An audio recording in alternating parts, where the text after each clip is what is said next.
The year is 241 BC, and Rome has just defeated Carthage in the First Punic War. Carthage was left humiliated, forced to cede large swaths of land and pay 4,400 talents. It ultimately rebounded, crushing its mercenary revolts and expanding in Iberia thanks to the efforts of Hamilcar Barca, a veteran of the First Punic War.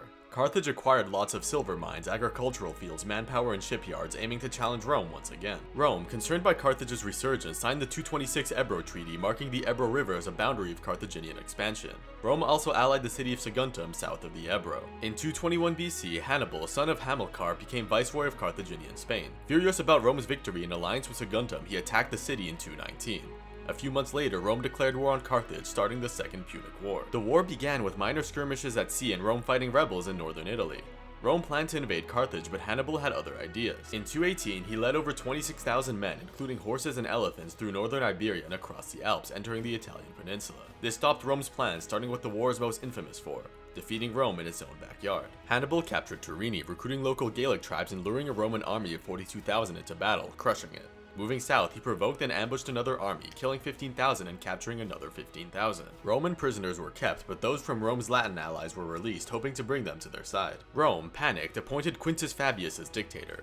He utilized the Fabian tactics, avoiding direct battles as Hannibal was so good at winning them. Hannibal ravaged central Italy, hoping to draw Fabius into battle, but to no avail. In 216, new consuls were elected, raising an army of 86,000 men and engaging Hannibal at the Battle of Cannae. Hannibal utilized his cavalry on the flanks and was able to encircle the Romans, killing and capturing at least 67,000, Rome's worst loss of the war. Roman allies in southern Italy defected, allowing Hannibal to get reinforcements. For 12 years, the Carthaginians ran rampant in southern Italy, crushing many Roman armies. Despite this, the Roman Senate did not consider surrender, instead raising new armies and keeping Hannibal in the south unable to march on Rome. Meanwhile, minor battles in Greece and Sicily ended in Roman victories. Rome also landed in northeast Iberia, crushing Carthaginian armies and gaining the local tribes as support. They conquered Saguntum but retreated in 211 after the Battle of Upper Baetis. In 208, Rome returned with a large army led by Publius Cornelius Scipio, beating Hasdrubal, Hannibal's brother, at the Battle of Baecula. Hasdrubal escaped, trying to cross the Alps but failed. In 206, Scipio won the Battle of Ilipa, driving Carthage out of Iberia. In 204, Scipio landed in modern Tunisia, supported by the Numidians fighting Carthage since 213. The Romans crushed two armies, and Carthage recalled Hannibal from Italy.